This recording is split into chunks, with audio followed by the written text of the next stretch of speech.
3 qui pointent, il y en a 3 qui reviennent vers toi. Donc, qu'est-ce que ça dit sur moi? Si moi j'observe ça, ça veut dire qu'est-ce que ça dit sur moi? Avec le type de questions qu'on pose, un peu plus ouverte, un peu plus non-jugement, on n'est pas comme en mode BFM télé ou je sais pas.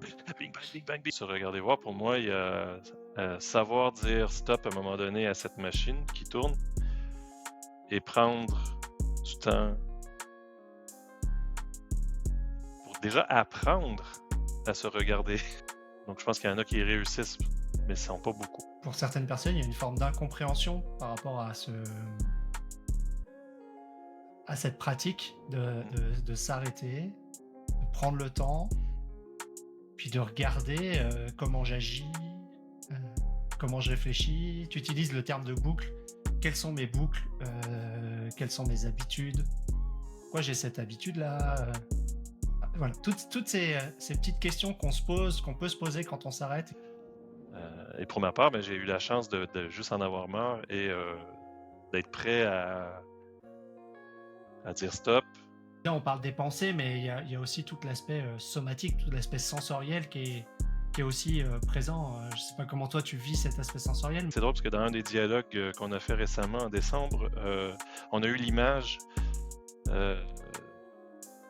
du metteur en scène avec le film, capable d'être du côté metteur en scène avec les autres, là, puis on observe ce qui est en train d'être tourné.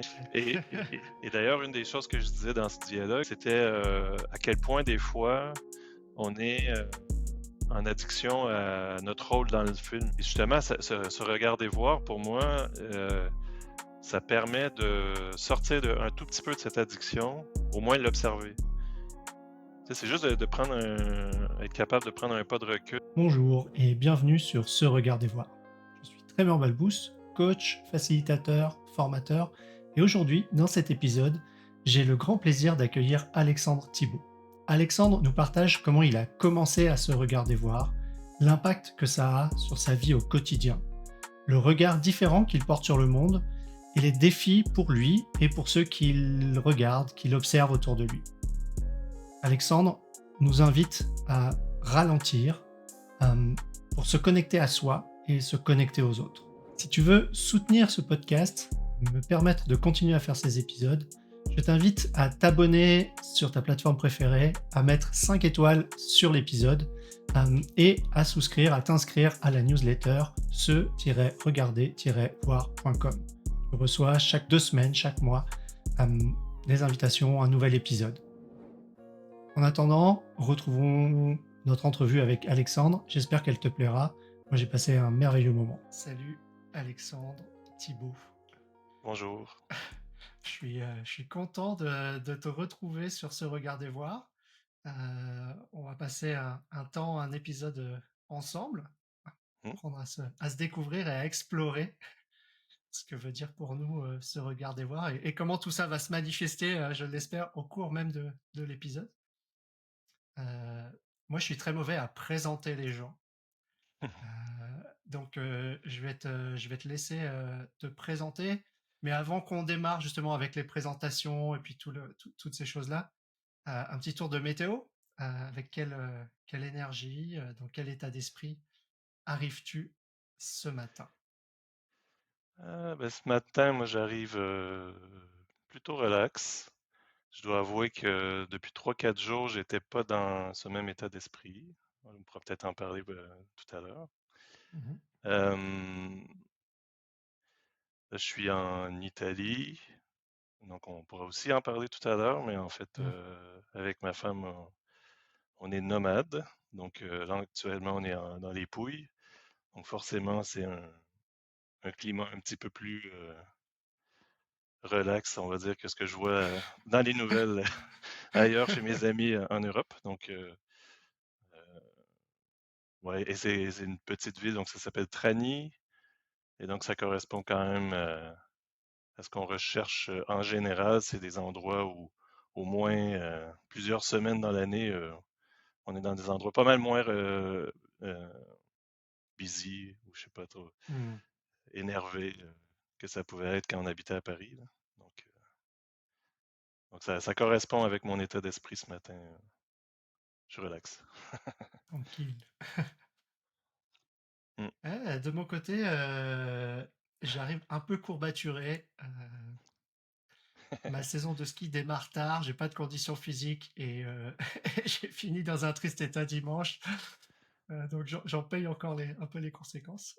Mais sinon ça va bien, j'ai toujours une énergie, une forme d'enthousiasme, ce qui est assez rare pour moi. Je suis plutôt quelqu'un de d'assez stable, mais j'ai toujours une forme d'enthousiasme quand je me joins pour un épisode Hmm, et en plus, le faire avec toi, ça fait, on s'est parlé, rapidement quand même, la semaine dernière, mais ça fait longtemps qu'on n'a pas pris un long temps, ensemble, donc je suis hmm, ravi de ça.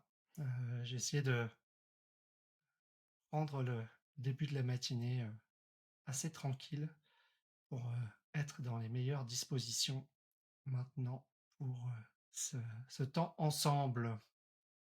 cool. Voilà. Hem, je vais te demander, je sais que c'est une question qui est un peu vaste. Qui es-tu, Alexandre, pour, que les auditeurs qui nous découvrent puissent, se faire une idée un petit peu de la personne, que tu es et du temps qu'on va passer ensemble? Ouais.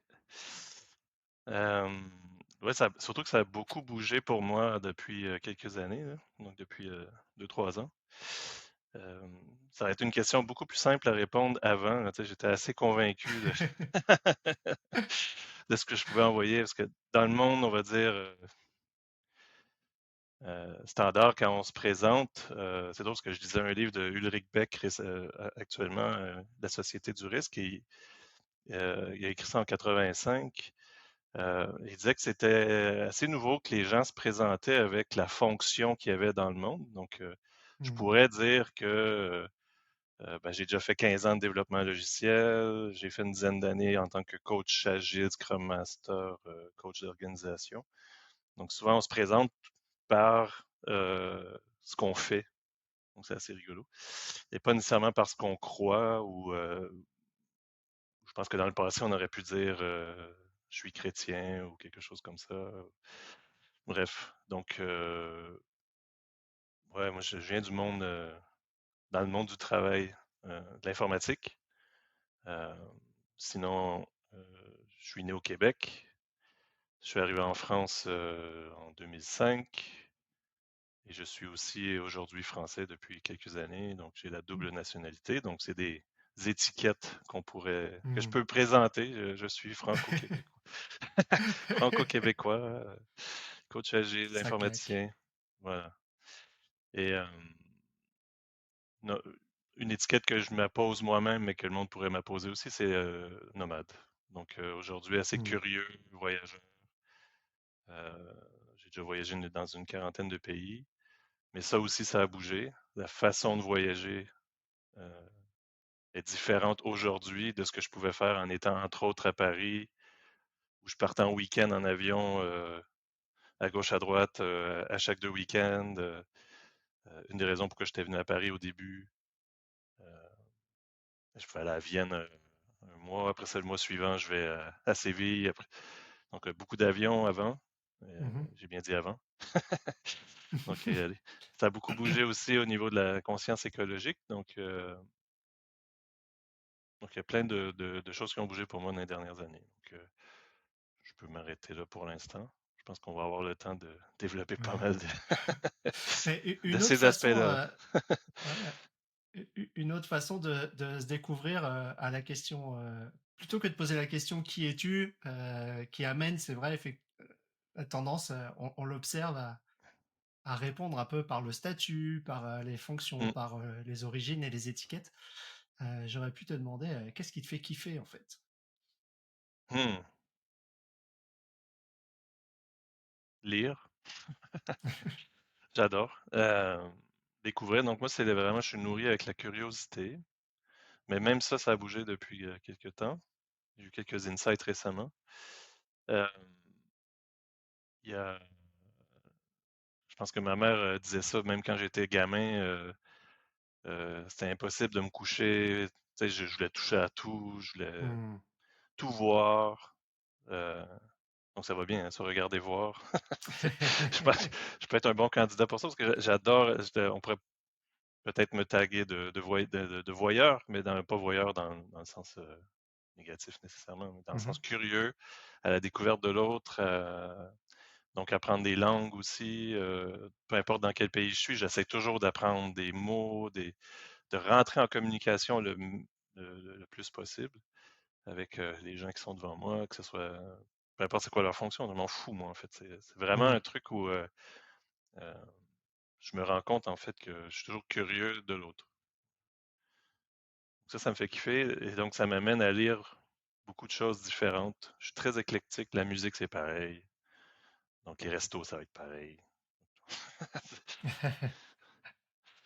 Ça a Ouais. là une fonction, donc ça on pourra en parler aussi, mais ça a probablement une fonction pour moi que je me suis rendu compte dans les dernières années, parce qu'entre autres, tu avais reçu deux personnes Changer Grandir, donc Christian et Manu, sur Mhm. ton podcast. Et donc j'ai fait une cohorte avec eux dans laquelle j'ai exploré des trucs qui étaient intéressants autour de cette curiosité, justement, Mm. qui pouvait avoir une fonction euh, psychologique, entre guillemets, pour moi, dans certaines de mes boucles. Voilà, ça, je pourrais en parler aussi. Nice. Merci. Je suis curieux de ce qui t'a incité, conduit, guidé, peut-être la curiosité d'ailleurs, mais à répondre à mon invitation. Et puis un petit peu comme ça se passe d'habitude, finalement, on s'est parlé, je t'ai proposé, et on est là en train d'enregistrer quelques jours après seulement.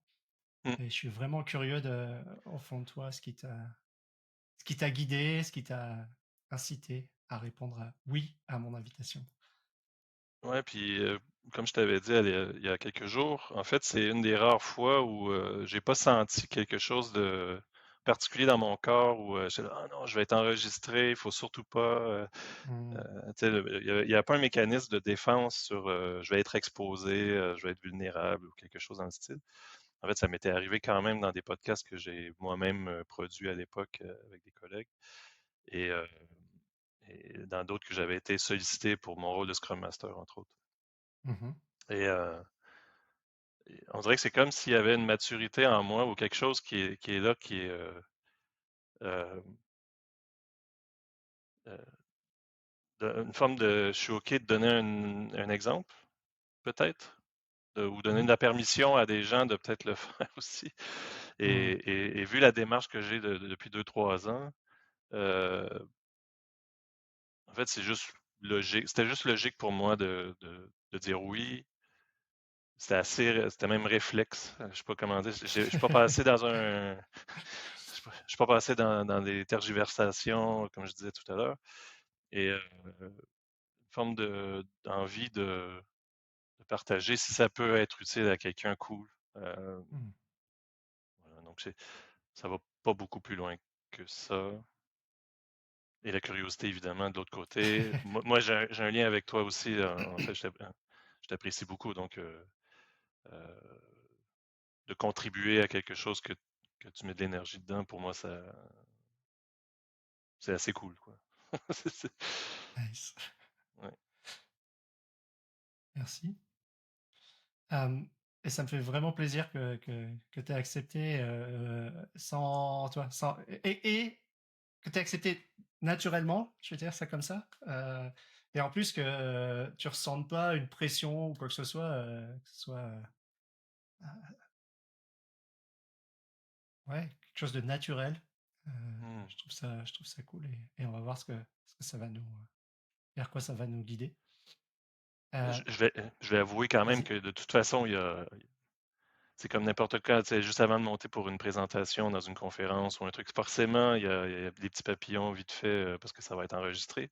Ils sont là, mais c'est pas le même. J'avais pas mal à la tête ou je sais pas, tu sais, des Hmm. sueurs ou des. C'est parce que il y a comme une envie d'éventuellement que ça soit utile potentiellement. Donc ça m'appartient, là, mais justement, c'est un des aspects. Peut-être tant mieux si c'est utile. voilà. Il y a peut-être ce côté-là, mais est-ce qu'il y a des gens qui vont trouver ça cool ou pas?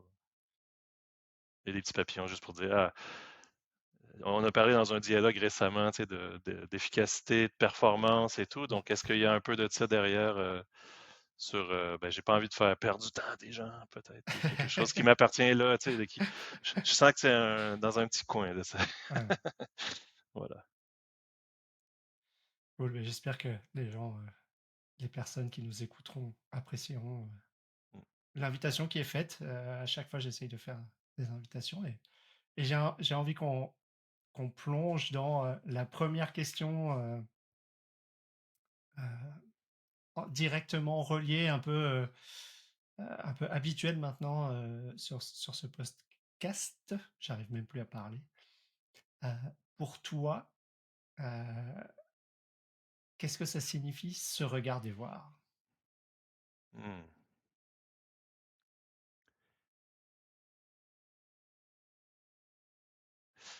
Euh, on avait fait, c'est rigolo parce qu'au moment de l'enregistrement du podcast, on est en train de terminer les dernières paperasses pour fermer la boîte.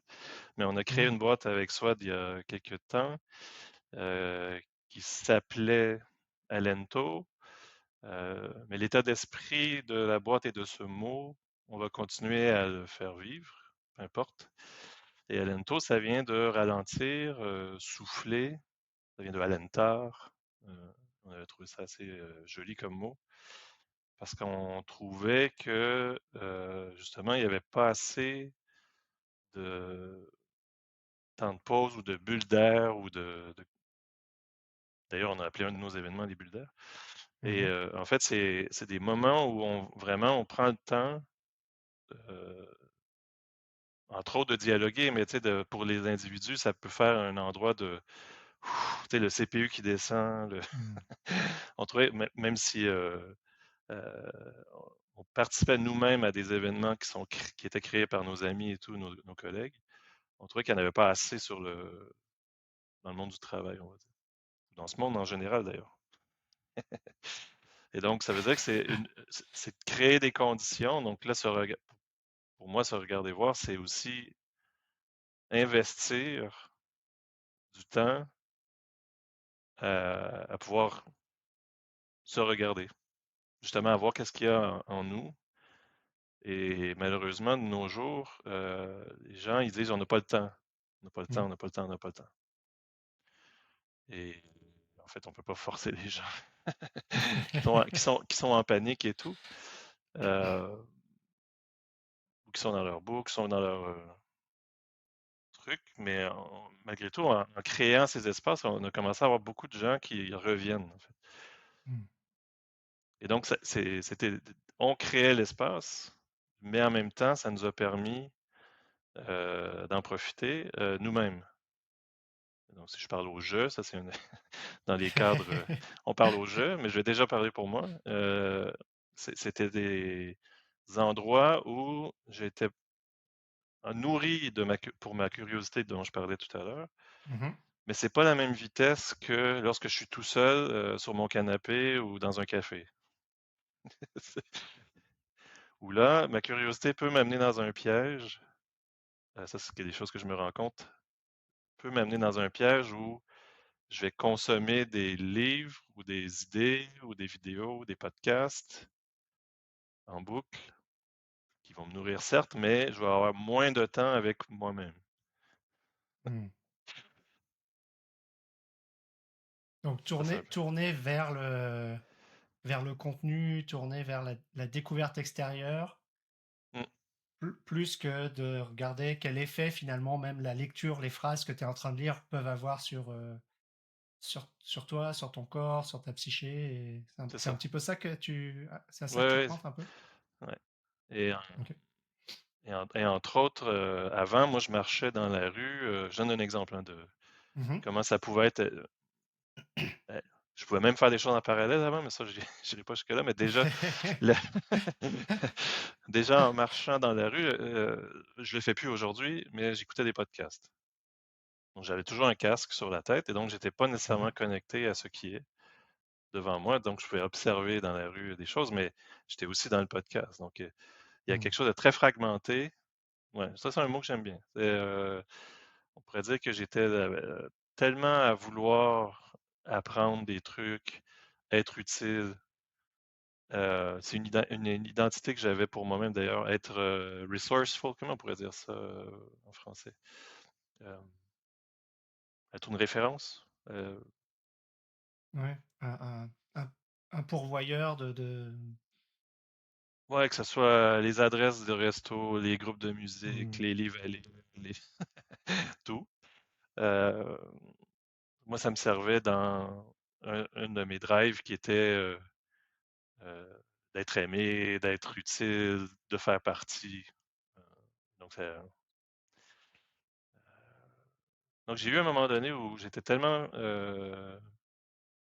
fatigué de ces boucles-là, entre autres, que j'avais décidé de faire la fameuse cohorte dont je parlais tout à l'heure Mmh. avec Changer Grandir. Et donc là, c'était conséquent parce que c'était 18 jours complets sur un an et demi. Donc c'est quand même c'est une autre forme de ralentissement. Ouais. Ah, ouais, Ouais. c'est régulier, une journée par mois à peu près, C'était 2 jours par régulier deux ou mois. 2 jours par 2 mois? Où tu te concentres sur toi pendant ces 2 jours-là? On est en groupe, on est avec les deux, avec Christian et Manu, et Mmh. là, on avait une cohorte de deux triades, donc on était 6 personnes. On apprenait tout ce qui était les outils de Virginia Satir, Mmh. mais on était vraiment au cœur du sujet, c'est-à-dire qu'on pratiquait sur nous-mêmes, et donc Mmh. c'est thérapeutique en même temps. Et donc, se regarder voir, pour moi, il y a savoir dire stop à un moment donné à cette machine qui tourne et prendre du temps pour déjà apprendre à se regarder. C'est pas si évident que ça, hein, parce que justement, j'ai déjà eu en parlant de ce genre de choses à des amis, c'est si je m'arrête, j'ai déjà eu une remarque comme ça, c'est si je m'arrête, je ferai plus rien. Ou Mmh. je vais pas, je vais être mal, quoi. Je vais tomber dans un gouffre ou quelque chose. Ça fait très peur, en fait, Mmh. de se regarder pour certaines personnes. Donc, et pour ma part, ben, j'ai eu la chance de juste en avoir marre et d'être prêt à dire stop. Et, parce que là, j'étais en train de m'épuiser, là. Donc, Mmh. clairement. Surtout à la vitesse que j'allais, comme je disais, tu sais, quand j'ai connu ma femme, j'avais 4 mois d'agenda plein en avance. Donc, il a fallu, je l'ai intégré aux événements le plus possible tu sais, j'avais des concerts, des matchs, parce que je jouais au hockey sur glace, je jouais au basket dans des ligues, OK. je partais en voyage, etc. Donc, j'essayais de mettre un peu d'espace pour elle dans l'agenda, de l'inviter au plus de concerts possible quand c'était possible. Mais donc, non, c'est juste pour dire que j'avais un 4 mois glissant de pré-organisé. Donc, c'est Mmh. juste pour dire les boucles, quand on ne prend pas le temps, justement, de dire stop et de se regarder, ça peut donner des phénomènes comme ça. Mmh. Surtout à Paris, surtout avec quelqu'un curieux comme moi, ça m'a amené dans ce genre de frénésie que je cherchais d'ailleurs. Mmh. Donc, il y avait quelque chose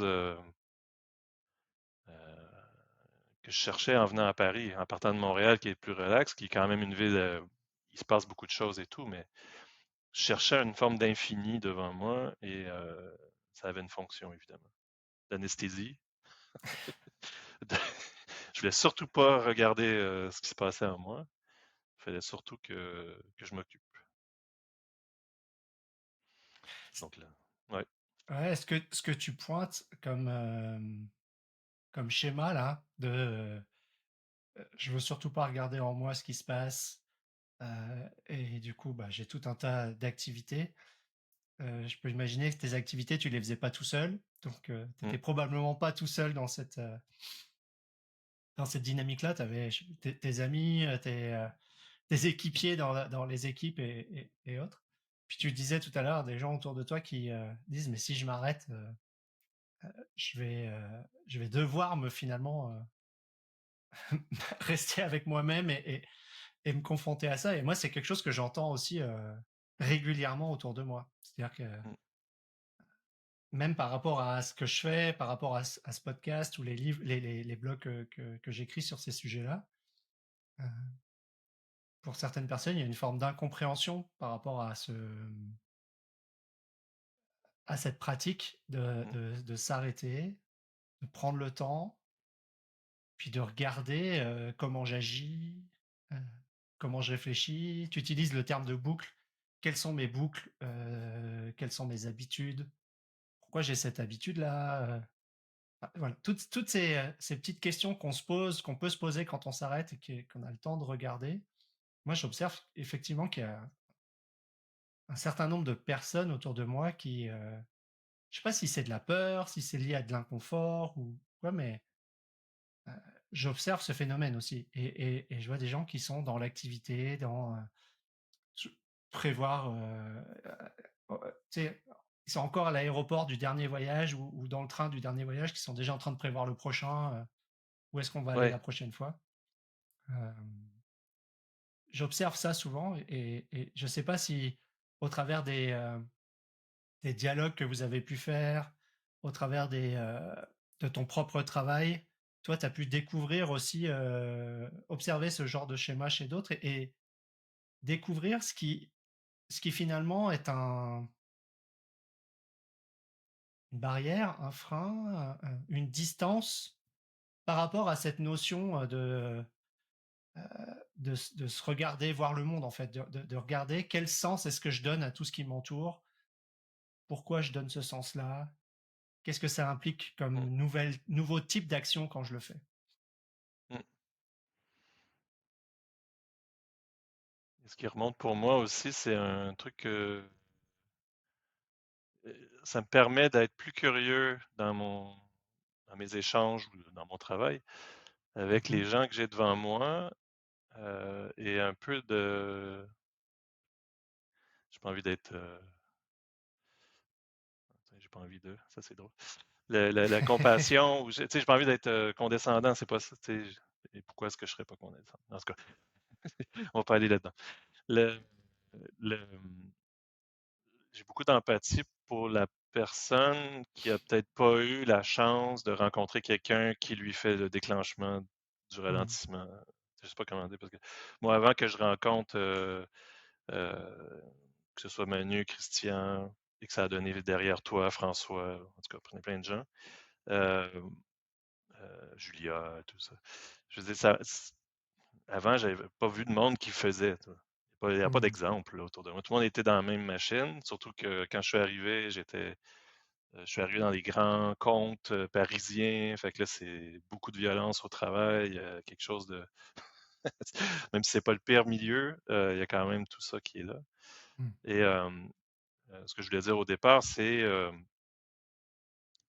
aujourd'hui, quand quelqu'un parle, surtout en mode réflexe, et qui ne sont pas dans un contexte de type dialogue, ou satire, ou peu importe, euh, pour moi, c'est le système qui parle à travers la personne.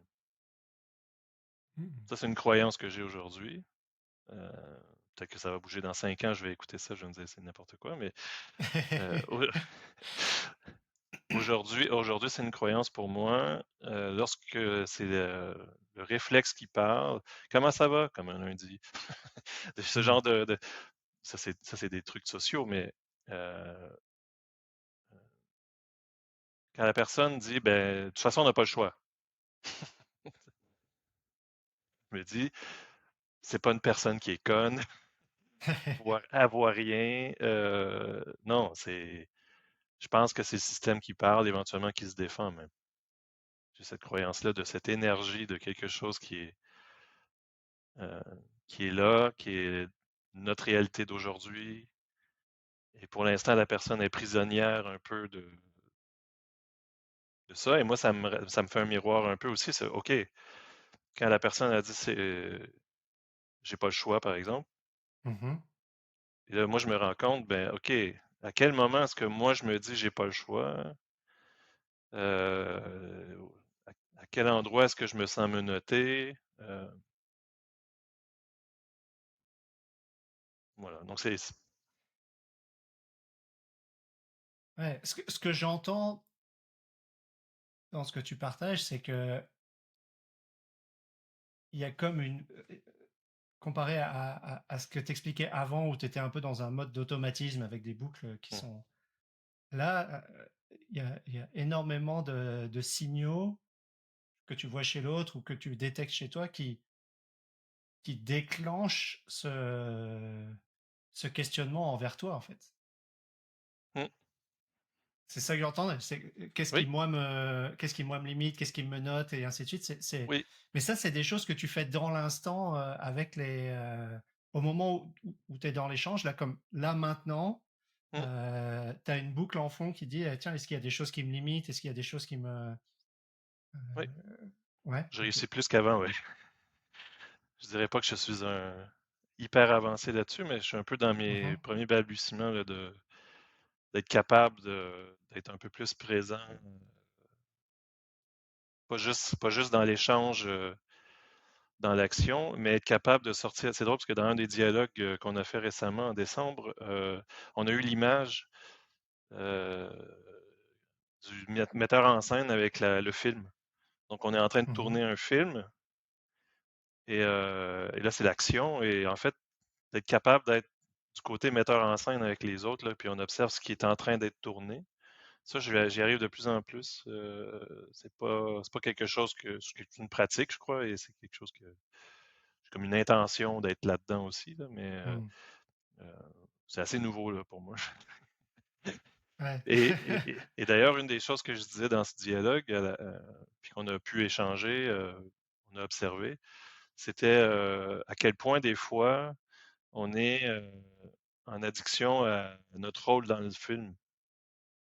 Tu sais, et justement, se regarder voir, pour moi, ça permet de sortir un tout petit peu de cette addiction, au moins l'observer. Tu sais, c'est juste de prendre être capable de prendre un pas de recul là-dessus. Euh, il y avait du monde qui n'était pas nécessairement d'accord. C'est d'ailleurs dans un dialogue, on n'est pas obligé d'être d'accord. On essaie d'avoir une compréhension commune de ce qu'on est en train d'observer. Mhm, On n'est pas en train de faire un débat à la télé. Euh, donc, et c'est drôle parce que le lendemain, j'ai fait un dialogue en anglais avec un monsieur qui s'appelle Richard et qui vient du Canada. Et c'est drôle parce que lui a parlé de cette addiction au drama, au drame. Donc, mhm, pour moi, ça a fait, tu sais, en deux dialogues, 2 jours,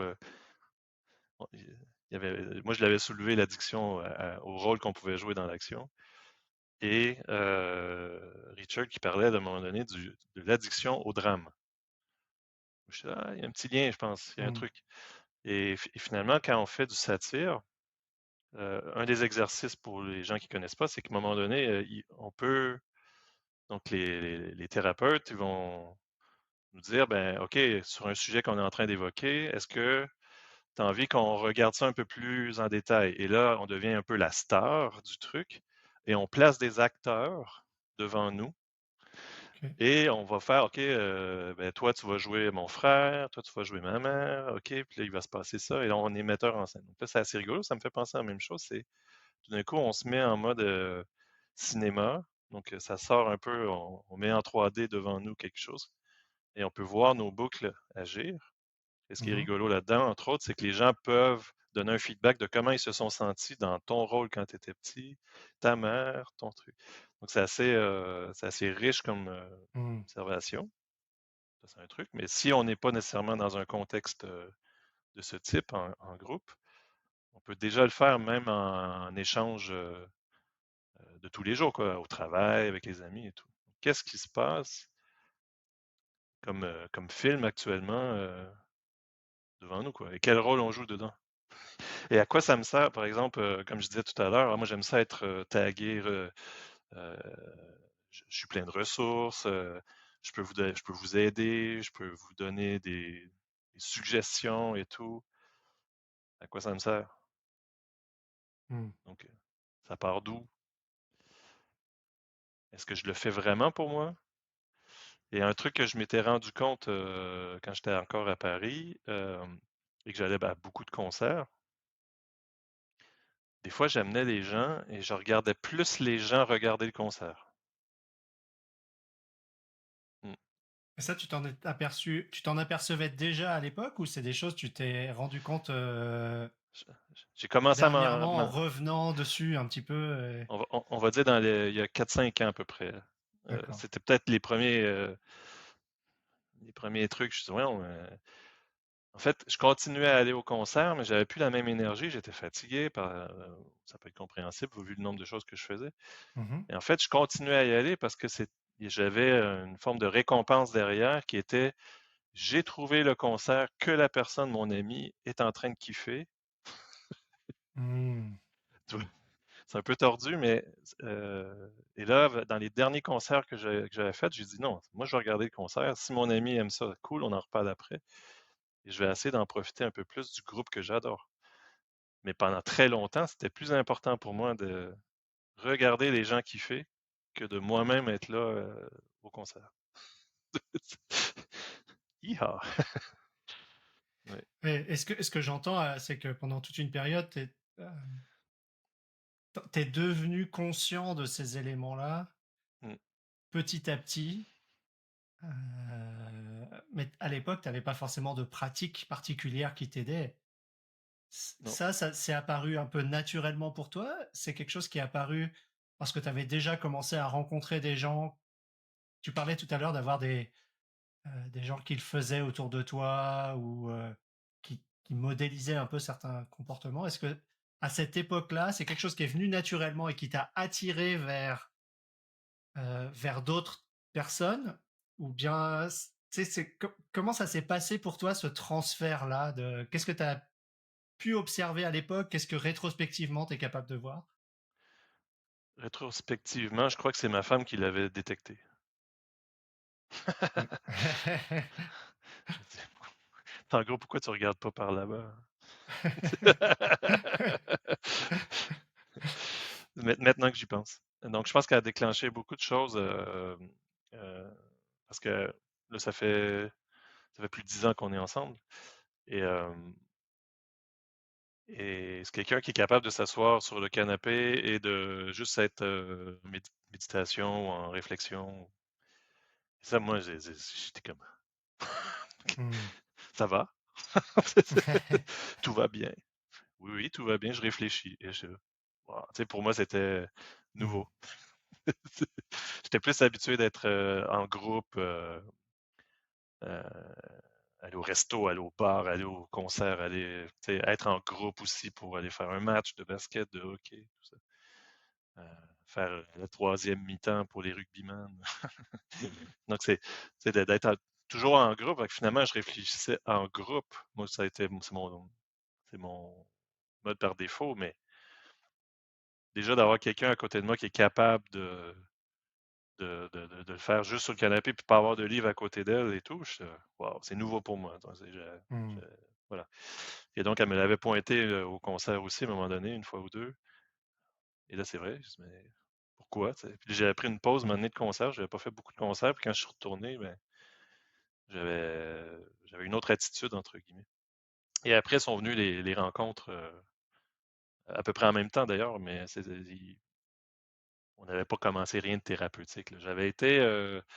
J'ai participé à un truc qui s'appelle Agile Open France. Je l'ai peut-être fait quatre ans de suite avant le COVID. Et ça a été mes premiers événements où il y avait du temps un peu plus lent, où on était là 5 jours, 4 nuits, on est tous ensemble, une cinquantaine de personnes dans un hôtel en Alsace avec juste des vignes autour. Donc c'est assez propice à ralentir. Donc le forum ouvert, qui est un autre format permet de prendre le temps qu'il faut pour un sujet. Il n'y a pas de cloche qui sonne, il n'y a rien. Donc ça aussi, ça a été dans mes premiers pas, entre guillemets, de ralentissement, de me ramasser dans ce truc-là. J'y l'ai fait 4 ans de suite, c'est pas pour Mhm. rien, c'est que ça m'a apporté énormément de pouvoir être avec les gens. Donc forcément, il y avait la curiosité qui était nourrie, parce qu'il y a tellement de sujets dans un événement qui se crée de ce type. tu ressors de là, tu as de quoi lire pendant toute l'année, donc ça, c'est Pour un amoureux des livres. Voilà, donc il y a une personne en particulier qui m'a souvent soufflé des titres de livres que j'ai lus dans l'année, à chaque fois, ça m'a apporté, donc heu, ça m'a permis d'être avec, justement, entre autres, Manu et Christian plus longtemps, dans Mmh. des contextes plus lents, donc le lien s'est développé assez fort à ce moment-là aussi. D'ailleurs, c'est cette semaine. Au moment d'enregistrement, je crois ils arrivent D'accord. actuellement, ils démarrent leur AG d'Open France. OK. Bon, là, je suis en Italie, donc j'y serai pas. Ouais. Hmm. L'autre truc auquel j'avais pensé, que je pense qu'il pourrait être utile, euh, on parlait de voyage. Mmh. Ça fait plus de 2 ans que je suis nomade et ça me permet d'être plus souvent avec moi-même parce qu'on n'a pas des amis partout où on passe, déjà. Et comme je disais, ben, j'écoute plus de podcasts en marchant, donc je peux vraiment être là où je suis. Euh, Il y a plein de choses que je remarque. Donc, juste pour résumer vite fait, on fait à peu près un mois. L'idée, c'est de faire un mois, 4 semaines dans une ville ou un village. Et après ça, on change, on essaie de prendre le plus possible le train. Donc, moi, je viens du Québec, donc forcément, si je vais voir ma famille, je prends l'avion. Mais en général, on essaie de faire entre 3 heures et 7 heures de train max. Et on change de région et ça permet de voir euh, des fois les transitions entre Nice, Gênes, tout ça, c'est pas si différent que ça finalement que Mmh. des fois Nice est peut-être plus proche de Gênes que Nice de Strasbourg.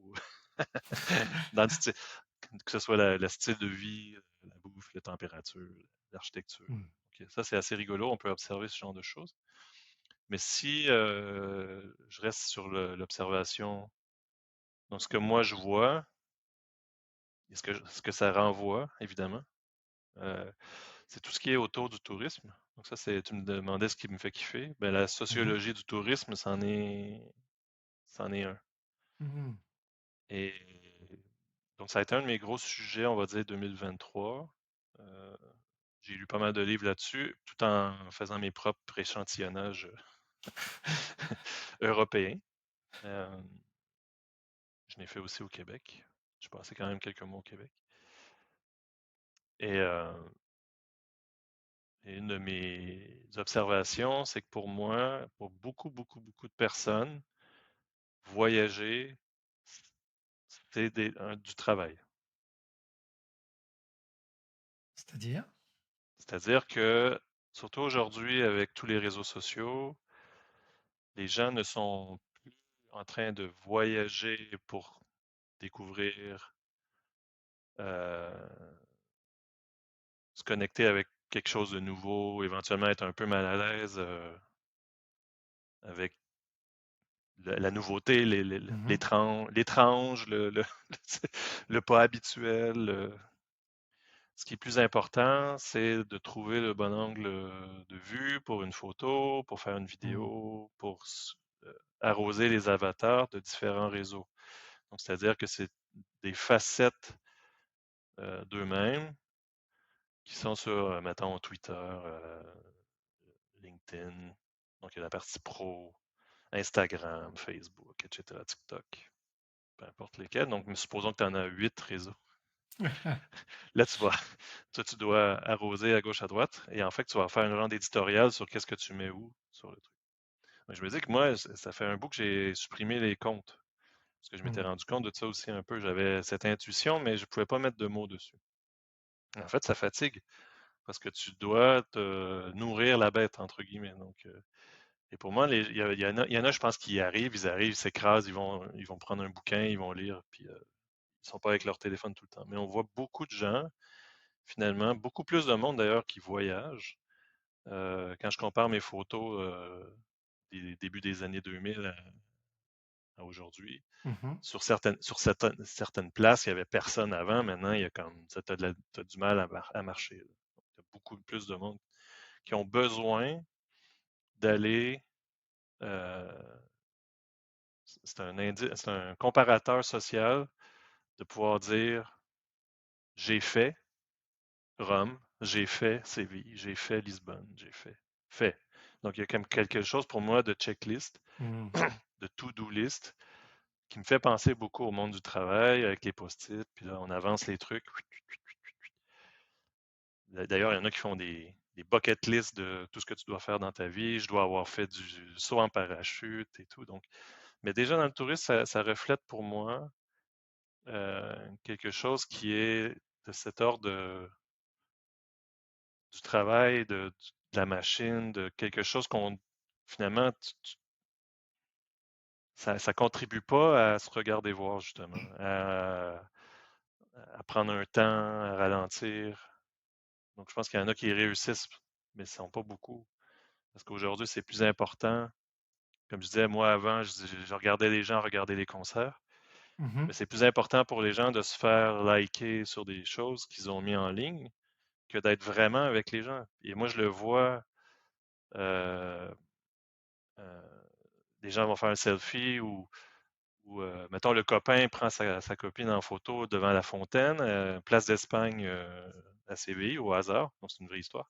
Et en fait, euh, la fille, elle vient voir, puis elle engueule son copain parce qu'il n'a pas bien fait le truc. Et c'est du travail. Mhm. T'es plus en train de juste prendre ton, tu sais, admirer, je sais pas, ou découvrir c'est quoi l'architecture de ce coin ou l'art, peu importe. On doit toujours être dans le truc. Donc ça ramène vers moi. Je dis, OK, qu'est-ce que ça veut dire pour moi? Est-ce que je fais ça? Même si je suis plus sur les réseaux. Mhm. Ouais, ça n'empêche pas. Ça n'empêche pas, parce que si moi je pointe, tu sais, j'ai eu une personne qui me disait, tu sais, quand il y a un doigt qui pointe, il y en a trois qui reviennent vers toi. Là, ceux qui regarderont la vidéo vont plus le voir, mais donc il y a trois doigts qui reviennent vers moi. Donc, qu'est-ce que ça dit sur moi? Si moi j'observe ça, ça veut dire qu'est-ce que ça dit sur moi? Donc, c'est ce genre Mhm. de questions. Je me dis, ah, OK, mais est-ce que je suis en train de faire tout ce concept de nomadisme pour qui, quoi? Mhm. Donc, ça peut m'amener de l'introspection là-dessus, parce qu'au final, on contribue, malgré tout, même si c'est pas l'intention, à une économie d'appartements, parce que nous, on loue un appart. On essaie toujours, tu sais, c'est un peu comme avec l'écologie, on essaie de trouver un compromis, ce qui va nous convenir, c'est-à-dire que un appart où les gens ont vraiment habité dedans ou qu'ils habitent encore dedans, on essaie de rester dans cet état d'esprit original. Des sites qui proposent ça, et c'est pas toujours facile, mais on réussit la plupart du temps, mais on contribue quand même, tu vois. Et on est là, donc on essaye d'avoir un tourisme un peu plus lent, un truc qui est un peu plus connecté.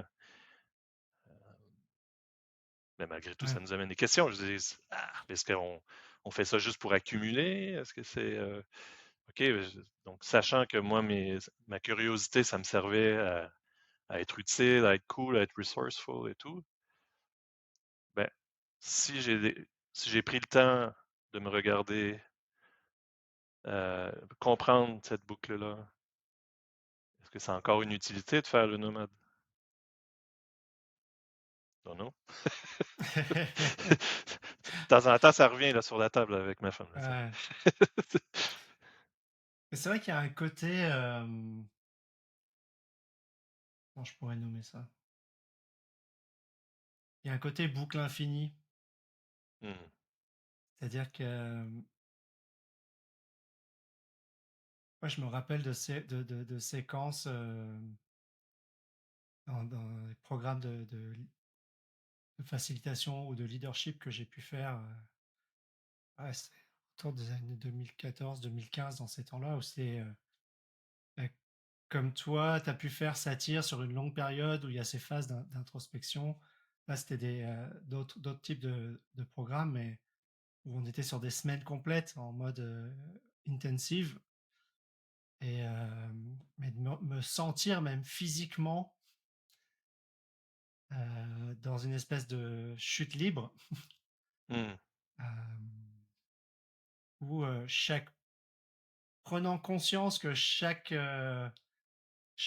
sais, d'observer chaque pensée, de dire ok, j'ai cette pensée là, mais si j'ai cette pensée là, c'est quoi la pensée qui génère la pensée qui génère la pensée. Tu sais, j'entends dans ce que tu dis, ça me ramène à ça, c'est-à-dire que tu crées quelque chose qui te donne de l'espace, du temps, qui te permet d'observer l'extérieur, d'observer ce qui se passe pour toi. Puis la prochaine étape, c'est de dire, ok, mais ce truc-là, c'est quoi c'est quoi l'impact ou c'est quoi le truc qui m'amène à faire ce truc-là? Et puis une fois que tu l'identifies, tu te reposes encore la question sur le truc précédent. Mm. Ouais, il y a quelque chose de. Je me demande si c'est pas un des trucs, tu vois, ce côté un peu boucle sans fin, qui. On parlait tout à l'heure de choses qui peuvent rendre hésitant certaines personnes à se poser Mm. et puis juste observer ce qui est en train de se passer pour eux.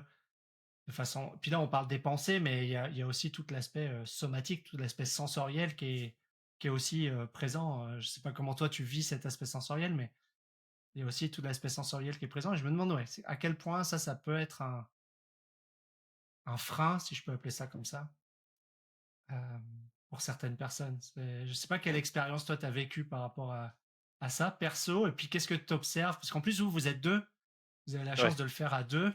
euh, et, et, et comment ça se matérialise, c'est pas le bon terme là, mais comment ça s'exprime à deux finalement, Mm. pour toi et à deux.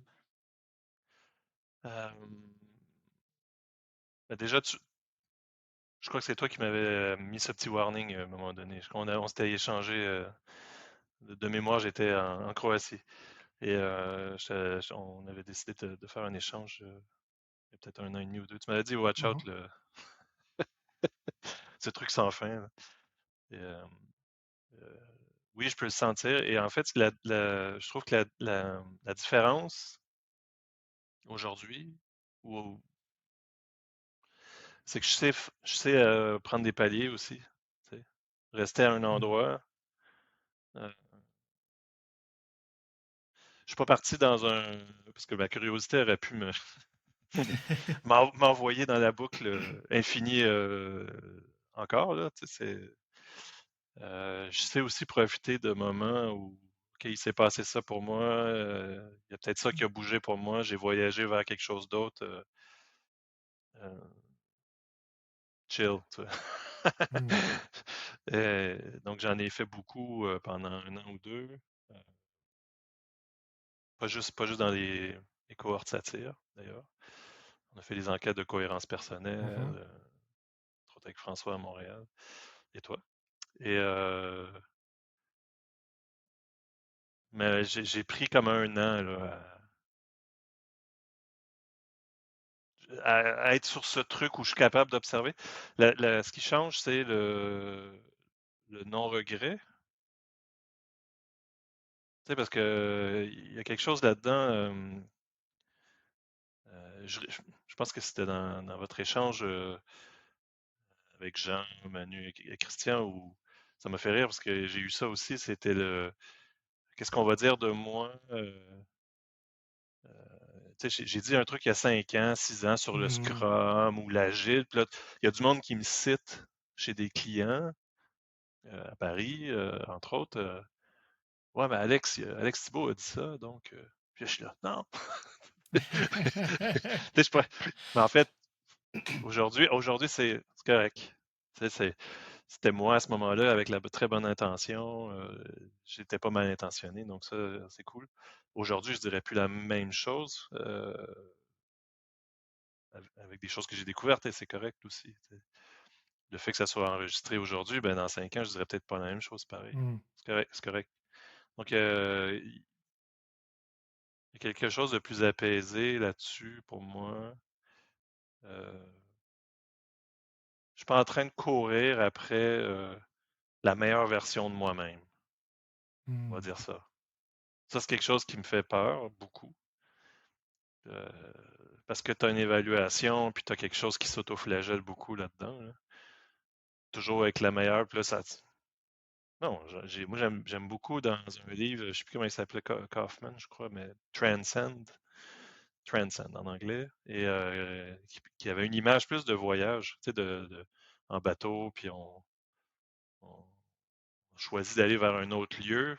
Je trouve ça plus beau que juste monter ou être une meilleure Hmm. version de soi-même, qui je trouve met une autre injonction qui risque de. Moi, c'est peut-être pour moi que ça correspond plus, le côté voyage. Je prends un bateau à voile, puis je vais aller découvrir une nouvelle île, là. C'est peut-être, il y a peut-être quelque chose aussi Mhm. qui va mieux avec moi là-dessus, mais il y a quelque chose qui m'amène pas dans un truc où je vais me juger fortement. Hmm. Ça, c'est pas mal plus apaisé. Et à deux, on a parlé pratique parce que ma femme aussi est venue 3 années à la GL Open France. Elle a participé à des enquêtes de cohérence personnelle. Elle a participé elle fait des intros à satire, des trucs comme ça, mais on fait les dialogues ensemble et tout. Donc, on a comme des codes, des façons de se dire, OK, là, on est dans une exploration. Ça devient Mhm. même quasiment naturel aujourd'hui de pas juste être. C'est facile pour un ou l'autre de dire, t'es pas en train tu sais, de te poser puis de réfléchir, là. Hmm. Tu fait que, ah, t'es sûr? Là, tu sais, on sort du réflexe. Donc, OK, là, on peut se mettre en mode où on peut aller chercher un peu différemment la réponse et sortir du code culturel, peut-être, ou de la phrase toute faite, ou de proverbe, ou je sais pas, tu Hmm. sais, que le système a envie de manifester à travers nous, quoi. Mm. Ouais, ce qui monte pour moi, c'est de prendre conscience. En fait, il y a plein de trucs que tu dis qui me ramènent à des expériences personnelles, puis je les vois passer, et puis je reviens, Mm. à la conversation. Là, c'est comme ça fait comme des petites bulles, tu sais, qui remontent, pouf, ça, et puis je reviens. Euh, Moi, j'ai l'impression, mais hein, j'ai pas de comparaison parce que j'ai pas vécu une vie sans et puis une vie avec. Ça, c'est comme j'ai Mm. évolué, c'est la même, Mm. c'est le même corps et la même conscience qui a évolué au fil du temps, mais j'ai l'impression que la, le fait d'avoir développé certaines pratiques qui permettent de prendre conscience de, à certains moments, la vitesse à laquelle je pense, d'avoir comme une chambre d'écho qui, c'est comme si j'écoutais ce que j'étais en train de dire, la manière dont je le dis, les, les tempos, observer mes gestes et tout ça, comme si tout ce travail de conscience de soi, finalement, change aussi ma dynamique relationnelle, mes intérêts. Mm. Tu parlais tout à l'heure de t'intéresser à la sociologie du tourisme. Les, ouais, la manière d'être avec, avec les gens avec qui on a l'habitude de le faire. Bon, t'as nommé les personnes que j'ai reçues sur le podcast avec qui on fait pas mal d'autres Mm. activités, des retraites, tout un tas de choses de ce type-là. Donc on a l'habitude d'être ensemble dans cet espace-là et ça vient très vite. Mm. Euh, Ça vient très vite quand on est ensemble. En fait, une conversation de cette nature où on parle de quelque chose à l'extérieur et en même temps on regarde en permanence l'impact de la conversation, de ce qu'on est en train de traiter, du sujet lui-même. Enfin, il y a multiples couches comme ça en train de qui fait comme un continuum entre ce qui se passe profondément, je veux dire, en nous et ce qui se passe à l'extérieur, au sens physique du terme. Mm. Et je me demandais, parce que ce que je comprends, c'est que toi, cette transformation, elle semble s'être fait beaucoup dans les 2 années, un peu plus 3 années là, Mm. de nomadisme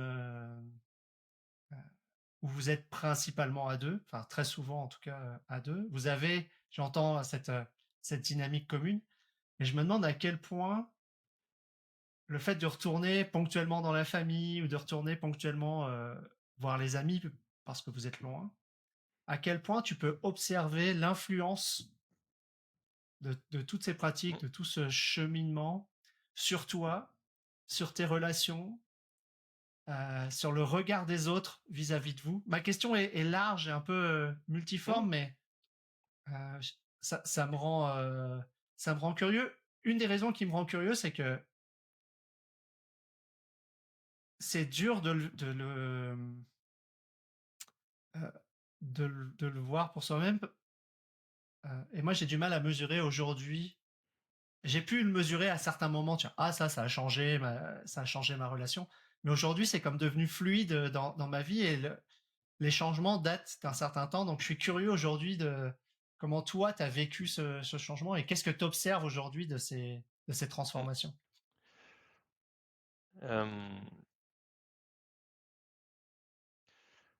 Déjà, on a des relations plus riches, surtout quand on habite chez les gens. C'est parce que Mm. ça peut arriver, ça. Chez ma belle-sœur, euh, elle a deux jeunes filles qui viennent d'avoir 18 ans, donc, et on est passé plusieurs mois. Quand on est à Paris, on est souvent chez elle. Et quand on est à Montréal, on est chez ma cousine avec son garçon. Je prends déjà ces deux exemples-là où on voit déjà la richesse de la relation et aussi les réflexions. On réussit des fois à amener les gens dans des dialogues. C'est drôle. Sans, sans nécessairement qu'on dise, là, on va faire un dialogue. Mm. Mais je veux dire, et juste par la façon qu'on... C'est peut-être plus facile en étant déjà deux, là. C'est le fait d'être deux, puis là, tout d'un coup, il y a un exemple de quelque chose qui se passe, peut-être pour les gens qui ne sont pas habitués d'être dans des conversations non ping-pong, là. Je vois déjà que ça s'apaise, ça prend plus de temps. Ça nous est même arrivé à Noël en Espagne. Ils étaient venus nous rejoindre en train à Gironne, là, je me rappelle, la belle-sœur et ses deux filles. Et on a passé comme le réveillon de Noël en mode dialogue pendant 4 heures, hein, ou 3 heures, je sais plus. Puis on a parlé, parce que là, les filles, quand vous arrivez bientôt à l'université ou l'équivalent, les écoles, euh, euh, puis là, c'était comme le monde, on a parlé du monde du travail, on a parlé de la souffrance au travail, on a parlé de plein de Mhm. choses. Et là, tout d'un coup, c'était super apaisé. Puis là, ça a embarqué comme ça. Puis avec le type de questions qu'on pose, un peu plus ouverte, un peu plus non-jugement. On n'est pas comme en mode BFM télé ou je sais pas quoi. Et bing bang, bing bang, bing bang, tu sais, où ce que tout le monde Bonjour Alexandre s'accuse. Thibault, quel est votre chiffre d'affaires cette année? C'est ça. 1000%. Non, c'est ne serait-ce que en donnant l'exemple ça marche pas tout le temps, hein, mais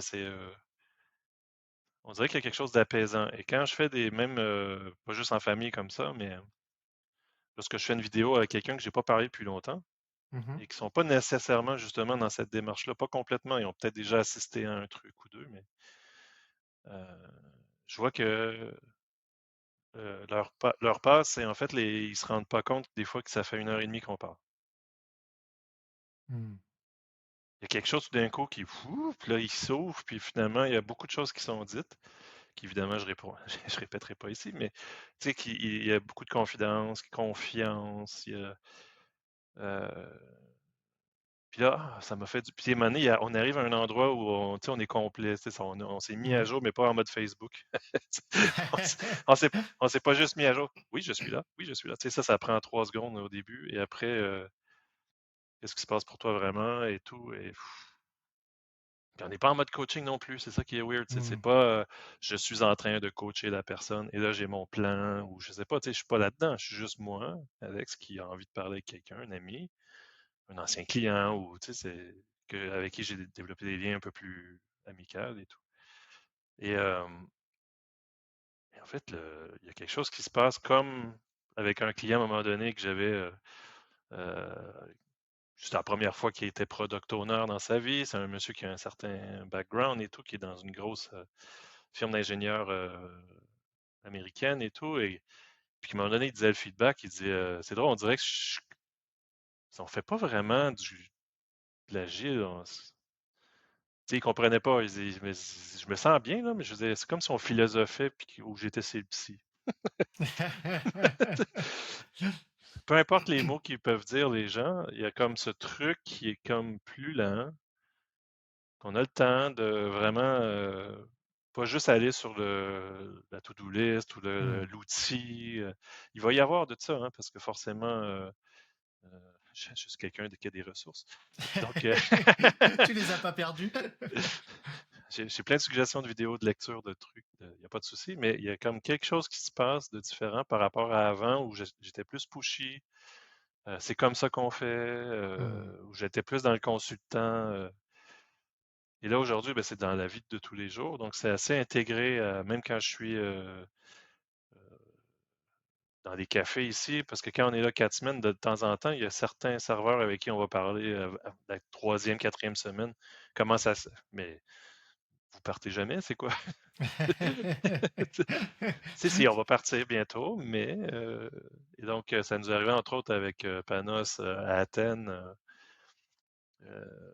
Puis là, on s'est rendu compte que lui-même faisait un cursus, puis là, ce qu'on lui disait, ça lui parlait. Puis là, à la fin, on était au bar avec lui. Tu sais, les derniers jours, on prenait notre Hmm. café au bar avec lui. Puis on échangeait sur la vie, sur comment se connecter, la méditation éventuellement, des choses comme ça. On a vraiment parlé de plein de trucs avec lui. Donc c'est beaucoup plus riche que juste prendre une commande, on se fait Hmm. servir, sourire, tout ça. C'est pas tout à fait pareil. Donc moi, je vois l'impact euh, au quotidien, en fait, au final, avec tout le monde. J'ai pas de, tu sais, j'arrive avec cette attitude de base, ouverture, curiosité, écoute profonde, euh, être capable aussi de voir si je suis pas dans un pattern à vouloir trop faire le lien ou je sais pas, tu sais, des Hmm. fois je pourrais tomber là-dedans pour créer quelque chose de nouveau, tu sais, créer une famille unie que j'ai toujours rêvé d'avoir, tu vois, ça, c'est quelque chose que j'avais travaillé en satire. Donc, je connais cette boucle-là aussi. Donc, le truc très limite consensuel, tout le monde est content, tout le monde est heureux. Mais j'essaie d'avoir quelque chose d'authentique au final, sans trop être pushy, mais tu sais, finalement, en laissant cette porte ouverte, les gens, des fois, il y en a qui rentrent. Hmm. Ça, je veux dire, ils sont pas obligés de rentrer. C'est ça que j'ai essayé de faire de différent depuis quelques temps, là. Avant, j'essayais de forcer le monde à rentrer dans la porte, là. Tu sais, viens, tu vois, je suis cool, je suis gentil, tu peux m'aimer. Tu sais, maintenant, je laisse pas mal de liberté là-dessus. Ce qui est cool, c'est quand le monde rentre, tu sais. Je suis, ah, Hmm. nice. Là, je suis content, tu sais. En plus, je les ai pas forcés. Ouais, ça donne des choses. Ouais, ça donne des choses probablement différentes, j'imagine, dans ta relation. Ce qui monte pour moi, c'est je te vois boire un verre d'eau et c'est la conscience du corps aussi. Et on a beaucoup parlé de notre manière d'être, Mm, notre rythme, nos pensées. Mais je sais que t'as fait aussi des changements importants autour de ça. Alors, certains parce que tu as été contraint et tu t'as tellement, si j'ai bien compris, tellement pas écouté ton exact. corps à certains moments que voilà, il y a quelques conséquences aujourd'hui qui sont plutôt désagréables et douloureuses, si je comprends bien. Mais je Oui. suis curieux aussi de comment tu vois tout l'aspect du rapport au corps, de la Mm, sensation, de toute la dimension somatique euh, dans tout ça, dans ta propre évolution. On va parler de transformation, j'imagine. Je ne sais mm, pas si c'est le bon mot, mais en tout cas, ouais, de changement d'être et de changement de faire. mm. C'est drôle parce que j'avais imaginé la blague et je pense que c'est un bon endroit pour la faire, mais Vas-y. moi j'aime bien Lâche-toi. faire des blagues en plus. Non, mais je te suis d'un mois à peu près pour ce qui est d'avoir arrêté l'alcool, donc parce Mmh. que je me suis regardé boire. Se regarder boire. Donc voilà, ça c'était ma blague. Et je me suis levé un matin, ouais, ça, c'était, je pense, en février, juste avant que le COVID arrive assez fort en France et tout. Et je sais pas, j'ai mis la date dans mon agenda, j'ai dit c'est terminé, là. Tu sais, le côté, j'en avais marre de par cet enthousiasme, surtout à Paris, où ce que c'est super facile d'aller au resto avec le vin, et puis avec la culture liée avec l'alcool et tout. Euh, C'était hyper facile pour moi d'embarquer là-dedans par enthousiasme, par lien avec les gens, par faire partie. Sauf que ça me fatiguait et tout. Et c'est ça. Je me suis levé un matin comme ça, comme il y en a qui arrêtent de fumer, ben j'ai arrêté. Et je savais que toi, tu étais plus ou moins dans une démarche similaire à ce Mmh. moment-là. Et donc c'est assez rigolo qu'on ait fait ça en parallèle. Donc la semaine prochaine, ça va faire 4 ans. Et donc, déjà, c'est un peu comme faire si je viens du monde informatique, c'est comme quand tu fais de l'analyse de performance applicative, quand votre site web est très lent et tout. Et là, tout d'un coup, quand tu es développeur logiciel, tu peux essayer de voir comment améliorer la performance du site web et tout ça. Mais là, tu commences à descendre. Mais là, ça, c'était un des gros Mmh. trucs, en fait, qui m'empêchait euh, de faire le reste, en fait. Mmh. Et pour moi, l'alcool, c'était quelque chose qui avait une fonction sociale, qui était dans euh, l'acceptance, dans quelque chose de participatif. Euh, je buvais pas chez moi tout seul, mais tu sais, j'étais toujours dehors, donc finalement. Mmh. Je bois jamais chez moi tout seul, mais je suis jamais chez moi tout seul. Tu sais, avec soi, ma femme, ça a été plusieurs fois où on est resté à la maison et à ce moment-là, ben, je prenais rien. Et donc ça, c'était nouveau pour moi. Fait que forcément, parce que ça a permis d'avoir des premiers exemples de soirées où euh, ben, je pouvais lire à la place ou me reposer et tout. Mmh. Chose que je n'étais pas habitué de faire. Et, euh, et donc, déjà, d'enlever cette couche-là, ça a permis de mieux me sentir, moi. Et ce qu'on a découvert un peu plus tard, c'est. OK, il y a eu le COVID, donc j'ai été frappé assez fort d'ailleurs. Pendant un mois, j'ai eu le COVID long aussi. Sauf qu'après cette période d'environ 6 mois, euh, le... j'étais toujours fatigué. Je me suis dit, ben, coudonc, j'ai arrêté de boire. J'ai l'impression que le COVID, c'est bon. Qu'est-ce qui se passe? Donc, ça m'a permis d'être plus connecté somatique Mmh. avec ce qui se passe pour moi. Et donc, je suis allé voir mon médecin généraliste et il me découvre que je fais de l'apnée du sommeil quand je suis sur le dos. Pas quand je suis sur le côté, mais quand je suis sur le dos. OK, fait que là, maintenant, j'ai un truc, un genre de Mmh. prothèse. Ça permet de mieux dormir la nuit et tout. Puis là, tu sais, tu avances comme ça, tu sais, donc pas juste Mmh. psychologique, mais aussi physique. Et donc, ça permet d'être beaucoup plus connecté à quand si j'ai trop mangé, si je sais pas, tu sais, si j'ai mal aux genoux, ok, mon corps, c'est un tableau de bord aussi, donc ça veut dire que Mmh. peut-être je pourrais aussi arrêter de faire, ok, demain je fais pas de marche intense, là, tu sais, je vais peut-être aller au café puis c'est tout. Et donc, ça permet d'être plus, on va dire en général, là, sur ce ralentissement, ça m'a permis d'être plus au courant de ce qui se passe pour moi au niveau santé ou même si je suis dans une conversation, puis finalement, il y a quelque chose qui se passe bizarre, j'ai l'impression qu'il y a quelqu'un d'agressif en face de moi et tout. Que ça me convient pas, tu sais, je vais comme sentir quelque chose ici un peu plus, je vais avoir le ventre noué, mais ça avant, j'aurais juste été en mode guerrier, répondre à la personne, envoyer bouler la personne éventuellement, Mmh. me barrer en claquant la porte ou je sais pas, toi. Et ça, c'est assez nouveau et entre autres, je pense que ça aide pour moi. Ça a beaucoup aidé pour moi d'avoir arrêté l'alcool pour pouvoir être plus proche de mes sensations. Euh, J'en suis assez content, voire fier parce que c'est pas évident, là. Parce que ça avait une vraie fonction, en fait.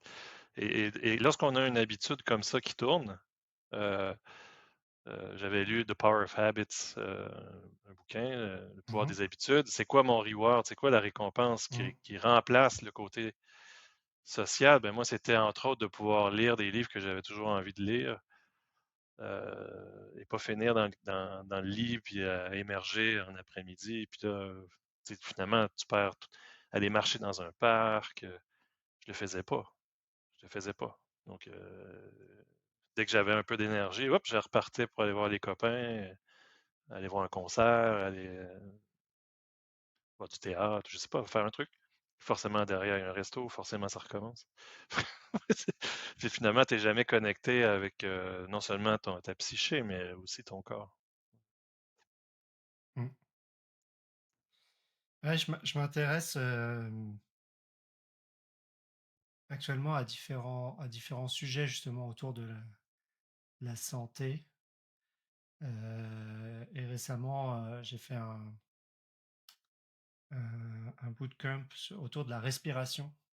Hmm, Et c'est aussi intéressant de voir. J'ai l'impression effectivement qu'il faut enlever certaines couches de brouillard, comme toi, hmm, l'alcool et ainsi de suite. Moi, le défi, un des gros défis qui me reste aujourd'hui, et j'avoue, j'arrive pas à le franchir, parce que tu parles des rewards, je pense qu'ils sont les récompenses, elles sont trop là, et j'ai pas encore trouvé des moyens de les remplacer, mais c'est autour du sucre. Je suis hmm, quelqu'un qui a toujours aimé les choses sucrées, les gâteaux, et j'ai du mal sucre et chocolat, là, c'est des choses que j'ai du mal à diminuer, mais je peux sentir les jours où j'arrive à ne pas, à diminuer drastiquement la dose et ainsi de suite, je peux sentir que j'ai une énergie qui est différente, une texture d'énergie qui est différente. c'est ça. Et, euh, et la respiration, ça apporte ça aussi. Euh, alors, je me suis rendu compte en faisant le bootcamp que j'avais déjà une respiration qui était pas trop mauvaise, Hmm, euh, mais le, je suis capable de voir que quand je conscientise ma respiration sur des périodes relativement longues, même là, tu vois, pendant qu'on se parle, je fais des checks réguliers euh, de ma respiration. Euh, Ça ouvre aussi autre chose, en fait. hmm, Tu parlais tout à l'heure de sentir physiquement quand une personne peut être agressive ou autre. Bah, en apnée ou en respiration d'alerte, c'est pas des trucs on ressent pas. Enfin, moi, je ne ressens pas les mêmes choses. C'est-à-dire que si je relâche pas mon corps par la respiration, j'arrive pas à me connecter à l'autre de la même manière. hmm, Euh, et ça, c'est particulier. Et c'est pas la distance qui fait le truc. C'est pas parce que là, tu vois, on est à plusieurs centaines de kilomètres que ça fait que ça fait le truc. C'est vraiment il y a vraiment une différence dans ce que moi je fais, hmm. plutôt que toi la distance spatiale qui nous sépare. Et ça, je trouve que c'est aussi prendre conscience de ça. Tout à l'heure, on parlait des boucles, et puis là, on peut partir dans des trucs très abstraits, mais là, c'est des Hmm. choses hyper concrètes. C'est-à-dire, tu changes la vitesse à laquelle tu respires, tu changes le fait de respirer par le nez ou par la bouche, tu changes la longueur des expirations par rapport à l'inspiration, et la, la réalité qui m'apparaît change. Hmm. Et je sais pas, toi, c'est quoi les pratiques que tu as aussi autour de ça? Quelles sont les pratiques qui t'aident à avoir l'impression de toucher à quelque chose qui est plus proche, enfin, qui est plus nuancé dans ton expérience? Ben, la respiration, Cohérence cardiaque. Moi, le Mhm, truc 5 secondes, ou la variante avec tu retiens 5 secondes aussi, mhm. on respire là, en 4 temps. Tu inspires 5 secondes, tu retiens 5 secondes, tu expires 5 secondes, tu retiens 5 secondes, tu rien. Une respiration Euh, carrée ouais, il qui appelle ça s'appelle. comme ça, ok. Ouais. Ouais. Et donc ça, c'est le truc que j'utilise pratiquement tout le temps. Si j'ai du mal à dormir, Mhm, si je sens qu'il se passe, comme je disais, ça faisait 3 4 jours, j'ai fait en fait, j'ai fait un entretien pour un potentiel job il y a 3 4 jours, où il n'y a pas eu d'ouverture en face de moi et je me suis senti tout de mhm, ce que je pouvais offrir. En fait, même si c'était pas méchant et c'était clair et tout, mais je voyais que c'est comme si le système ne voulait pas de moi à ce moment-là, puis c'est comme ça que je l'ai pris. Puis là, dans mon corps, ça a mhm. fait comme un truc. Ça faisait 3 4 jours, je chantais quelque chose de très serré au niveau de respiration, justement. Puis là, j'essayais de faire mon respiration carrée et tout, puis j'y arrivais malgré tout pas. Sauf que en ayant cet outil, en testant sur ce truc, ben, finalement, j'en ai juste parlé avec Swad le soir. J'ai sorti le truc et finalement, depuis, ça va mieux, là. Donc, Mhm. hier soir, j'ai parlé de ma peur d'être inutile dans ce monde,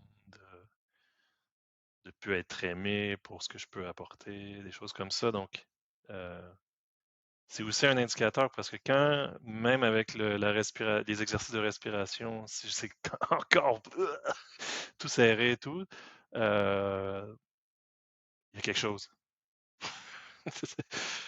Et là, j'ai envie de l'explorer maintenant et pas juste le mettre sur le tapis. Ça me permet éventuellement de m'appuyer avec quelqu'un, de pouvoir en parler en fait. Et ça libère. Donc ça aide à libérer quelque chose. Au lieu d'être pris avec le machin puis que ça se transforme en. Parce qu'avant, ça aurait été un réflexe d'aller au bar, éventuellement peut-être pleurer au bar, mais avec 3 pintes. Faire des blagues sur le truc sans. Ah oui, et Ouais. moi, je peux avoir ce réflexe-là. J'aime beaucoup, je suis assez rieur, blagueur. Bon, j'ai une culture où il y a beaucoup d'humour avec Juste pour rire, là. Mais il y a une différence dans mes rires, justement. Donc, ça, c'est quelque chose que je me suis rendu compte aussi, entre autres, qui a été pointé par soi, le rire un peu vraiment qui est joyeux, qui est là, qui est dans le contexte qui est rigolo, mais ou un rire qui est nerveux en mode à la limite de la vengeance pas loin qui traîne derrière. Tu sais. Euh, à la limite à la Joker. Là, tu sais. Donc il y a comme un, il y a un rire qui cache peut-être une non-confiance des fois, c'est par moment sur des petits trucs. Mhm. Ça, c'est intéressant aussi quand je réussis à comprendre que là, je suis en train de faire un rire qui est pas si drôle que ça. Là, tu sais. Il y a un truc qui me marque, qui est revenu là comme d'un coup, Mm, tu sais, je sentais venir, puis là c'est sorti, c'est tu parles beaucoup, as parlé à plusieurs reprises de l'importance du regard de soi, du regard de ta femme sur toi pour te faire prendre mm, conscience. Et moi, c'est un des trucs que j'observe. Et pour moi, tu vois, si on disait que se regarder voir, c'est une pratique, c'est pas une pratique qu'on peut faire tout seul. mm. En tout cas, tout seul, elle est limitée. Oui. Euh, et j'ai l'impression que c'est dans le regard de l'autre. Si je suis prêt à accueillir ce qu'il a à me dire, si je suis prêt à essayer de faire le tri aussi, parce que l'autre, il me projette aussi ses propres trucs à lui dans, Oui, oui. dans ce qu'il voit, mais quand ensemble on regarde ces éléments-là et puis qu'on arrive à prendre, à décortiquer le truc, à prendre la part qui nous revient, à regarder comment ça s'intègre, euh, et puis petit à petit avoir ces moments, tu as dit: «Je vois mes boucles à certains moments, je vois comment je retombe dedans». Moi, je vis la même chose, à certains moments. Là, en ce moment, je suis en train de travailler sur une carte, Community to Change, pour sortir une offre. Je peux voir à chaque fois, je m'assis devant l'ordinateur pour travailler sur l'offre, j'ai la carte qui s'active, quoi. C'est comme si ah!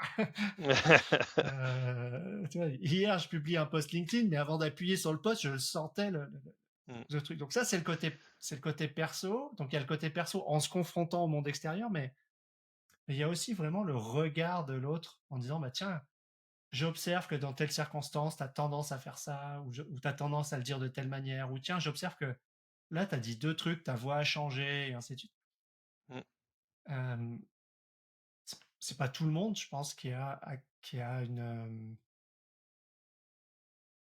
a ces espaces-là dans Non. sa vie, et je suis curieux de comment c'est quoi la dynamique entre cet espace privilégié m'aide à bouger, à me regarder voir, et en même temps, le fait de me regarder voir transforme l'espace privilégié. Comment tu sais, je Ah. suis curieux de cette dynamique-là, comment tu la vis? Comment vous la vivez? Puis comment ça contribue à qui tu es aujourd'hui? Tu as parlé des dialogues et tout ça, j'ai l'impression qu'il y a quelque chose derrière ça, mais voilà. Je suis curieux de cette Ouais, dynamique. ouais. Ce qui était remonté, il y avait entre autres les dialogues, mais déjà dans une dynamique à deux, avec le fait qu'on soit dans la pratique pratiquement tout le temps, Mmh. euh, des fois on va juste savoir est-ce que c'est le bon timing, puis on se trompe. Hein. On va, on va se tromper des fois. Là. Je pensais que c'était le bon moment, puis finalement non. «Ah mais tu es humain?» Euh, voilà. Je ne suis pas à la perfection du tout. Et, mais ça sert en fait. Moi, je me rends pas compte tout le temps. Donc, tu sais, des fois, ah, Mmh. tes yeux ont changé. Tu sais, parce qu'elle sait que si mes yeux switchent, je suis peut-être en mode Joker, justement, un peu en mode Mmh. revanche. En mode, tu sais, il y a quelque chose en moi là autour de ça. Et une des insights, entre autres, que j'ai eu récemment dans un des dialogues, c'est moi, j'ai peur d'être perçu comme un monstre. Fait que si je suis détecté par quelqu'un que mes yeux ont changé, que je suis en train de passer en mode vengeance, potentiellement, ou vénère, ou peu importe, Mmh. euh, euh, ça pourrait me mettre dans le mal, mais en même temps, je suis content. Tu sais. Ah, puis là, je suis là, curieux. Je dis vraiment? Puis là, je suis là, ok, peut-être mes épaules ont bougé. J'ai tapé. Ouais, t'as tapé sur la table un peu plus fort. Je dis, ah ouais. Tu sais, ça me donne un miroir hyper puissant. Là. C'est pas juste le miroir. Euh, moi, en tout cas, moi, c'est parce que je suis prêt à accueillir ça. Mais tu sais, quand tu es avec du monde où finalement, c'est pas un espace facile nécessairement. Moi, ce que je trouve difficile à faire, c'est plus facile quand on est dans un dialogue, par exemple, de pouvoir mettre au centre, puis on demande à ce qu'on suspende nos jugements. Il y a quelque chose. Mmh. Un dialogue, ce qui va plus arriver en général, c'est se rendre compte justement que on n'est pas tout seul dans une situation. Ça, c'est un des feedbacks qui revient souvent dans les check-outs, là, à la fin des dialogues. Il y a une forme de solidarité de ah, ouf, tu sais, ça apaise, je suis pas tout seul avec le dernier sujet qu'on a fait, c'était sur l'efficacité. Il y a comme quelque chose autour, ah, je suis pas tout seul à être pris avec pourquoi est-ce que j'ai envie d'être efficace, tu sais, Mmh. toute la pression qu'il y a en arrière et tout. Donc là, ça c'est cool plus pour raisonner, mais quand tu as un espace privilégié comme on a dans notre relation, où ce que les deux sont dans la démarche en même temps, euh, ça peut être riche. Mais il faut être prêt à ce qu'on. Justement, il peut y avoir de temps en temps un pointage. Donc, parce que ça parle de l'autre personne aussi. Parce que si tu pointes, il y a trois doigts qui reviennent vers soi. Donc, c'est quoi que ça parle de moi? Mmh. Donc, OK. Ça veut dire que, par exemple, si le fait que je m'énerve, il y a peut-être une peur qu'il y a quelqu'un qui s'énerve autour. C'est quoi? Donc, il y a peut-être quelque chose qui appartient aussi à l'autre. dans cette dynamique-là. Et donc, ça peut faire. Là, je me pose la question, est-ce que ça permet d'avancer? Je pense que oui. Est-ce qu'il y a des fois où est-ce que ça permet pas de travailler d'autres choses? Je sais pas. En fait, je suis pas assez avancé là-dessus. Non.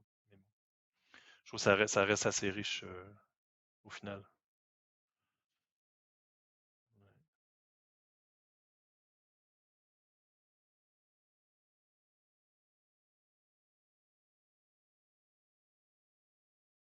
Mm.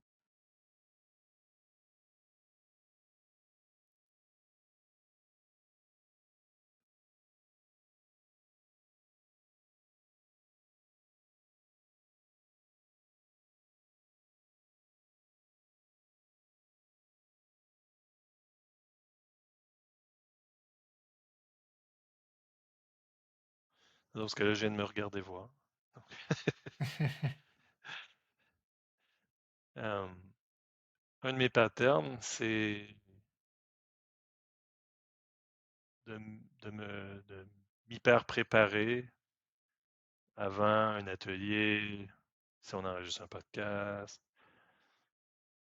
Euh, je suis en Italie, j'aime bien apprendre des langues, donc là, je suis en train de pratiquer mon italien. Donc là, je commence, une des pistes de voyage que j'explore en ce moment, c'est euh, de ne pas arriver avec mon Google Translate sur mon téléphone, puis préparer une phrase en italien avant, tu sais, avant de rentrer dans une boutique.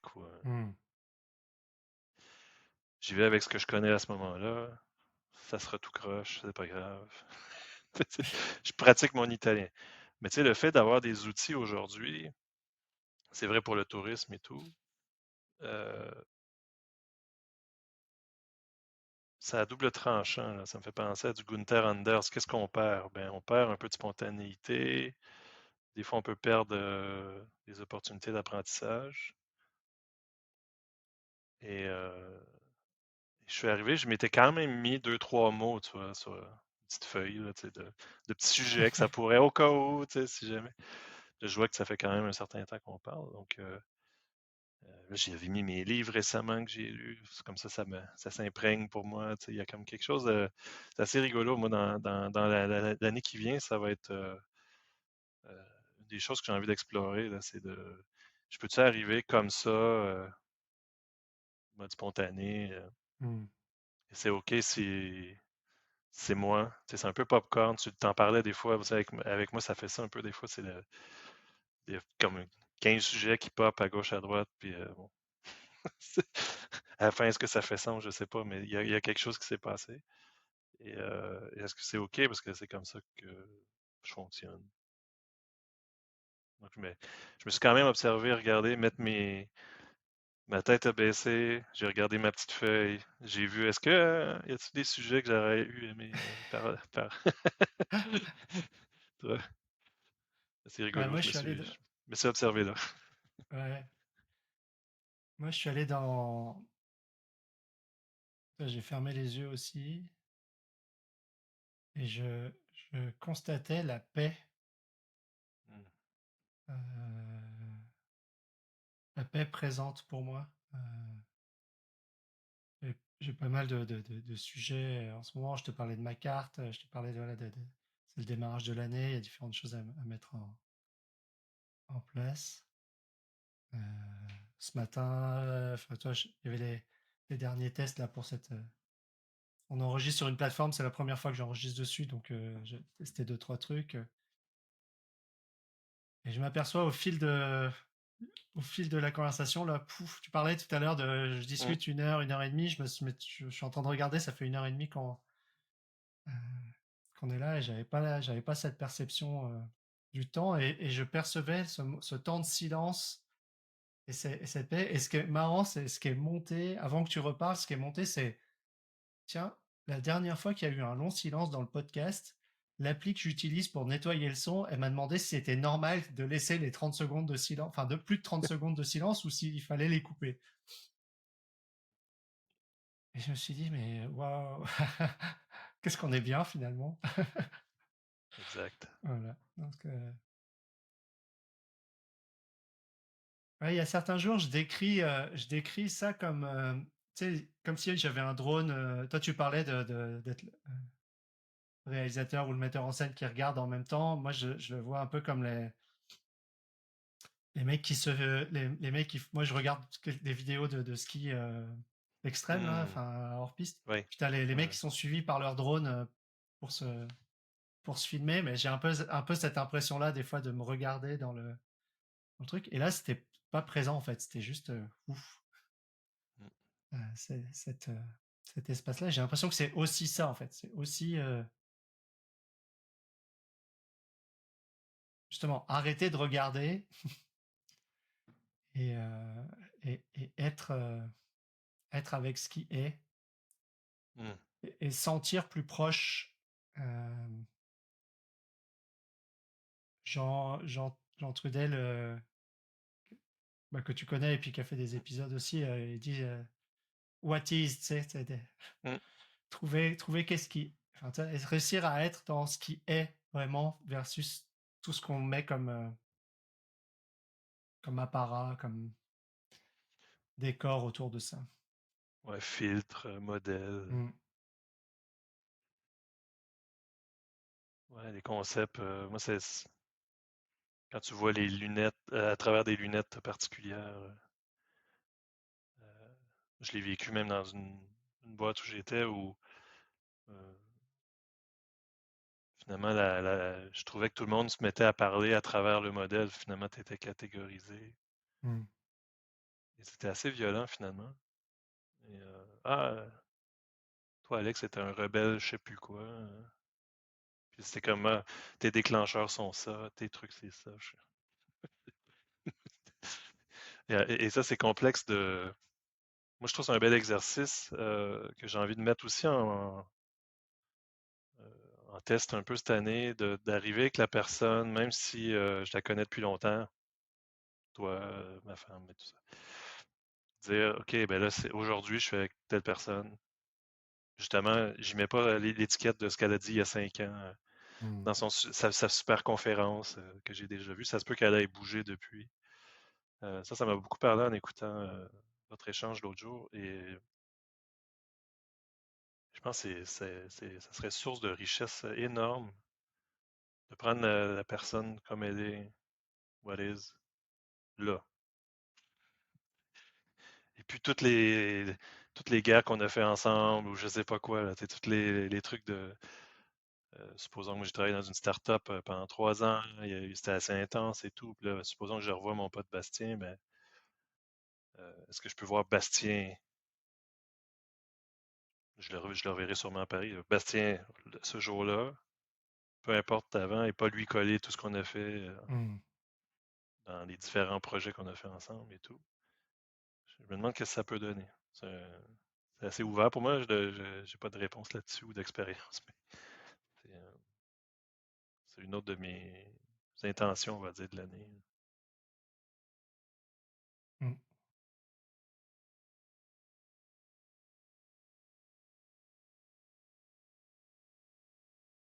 Où en es-tu? Quelque chose de similaire que tu disais là, sur le reposé, serein. Mm. J'ai pas senti quelque chose qui se ferme en moi, toi, comme ce que je vivais ce week-end. Là. Au contraire, ça s'est ouvert pour moi. J'étais content de pouvoir échanger avec toi. Euh, et pas sentir en moi une course. C'est drôle parce qu'on a quand même parlé longtemps, mais pas sentir en moi une course à il faut absolument que je parle de X, Y, Z. Là, tu sais, Mm. ça, c'était déjà une belle expérience pour moi.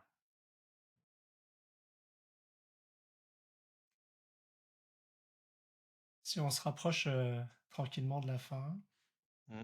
quelle invitation t'aurais envie de faire aux auditeurs ou aux auditrices de cette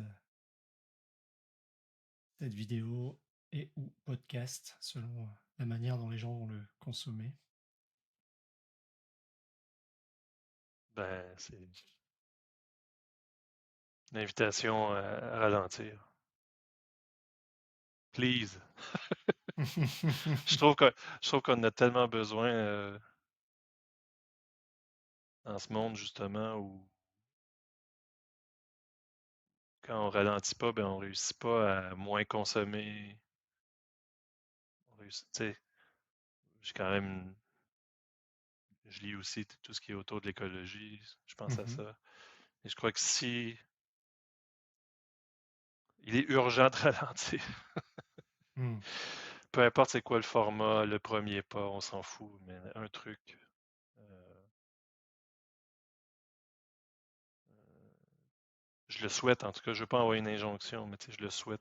Tu sais, c'est parce qu'il y a tellement de choses en arrière. Euh, c'est dur à décrire en mots tant que tu l'as pas vécu dans ta chair. Et ouais, c'est libérateur. En tout cas, ça l'a été pour moi.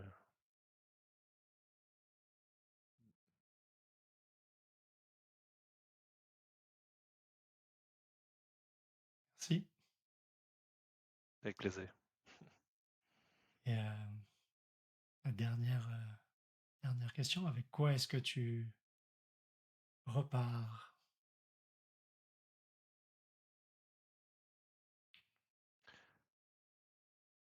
Là, je me rends compte, c'est un autre espace lent, avec un échange authentique, en créer encore plus, en fait, des espaces. Et je m'en fous du nombre de personnes qu'il y a, en fait. On est trois, on est quatre, on est deux. Ça a déjà énormément de valeur. Mm. Ouais. Je vais continuer à en faire des dialogues.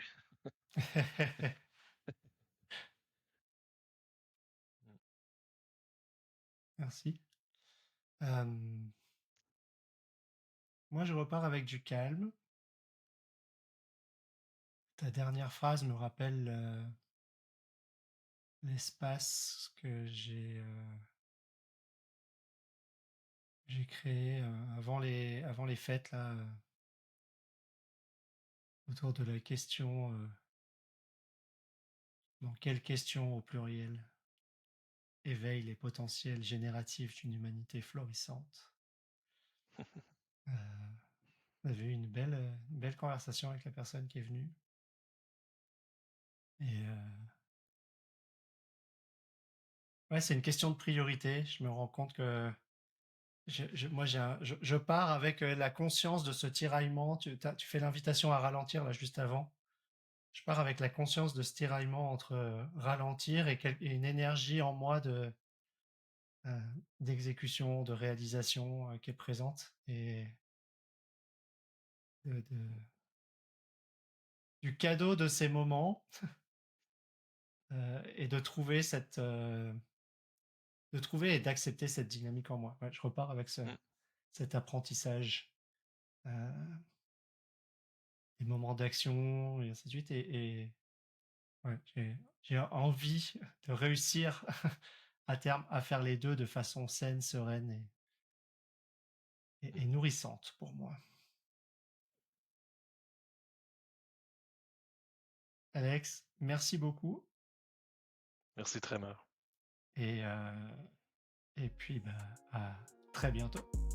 Très bientôt. J'espère que tu as pris autant de plaisir que moi à écouter cet épisode, à écouter cette conversation. Si tu veux soutenir ce Regardez Voir, le podcast, la chaîne YouTube, le blog, abonne-toi sur ta plateforme préférée, like ou mets 5 étoiles à chacun des épisodes, ça m'encourage. N'hésite surtout pas à m'écrire à tremeur@ce-regarder-voir.com. En attendant tes retours, merci pour ton soutien, merci pour ton écoute et à très bientôt.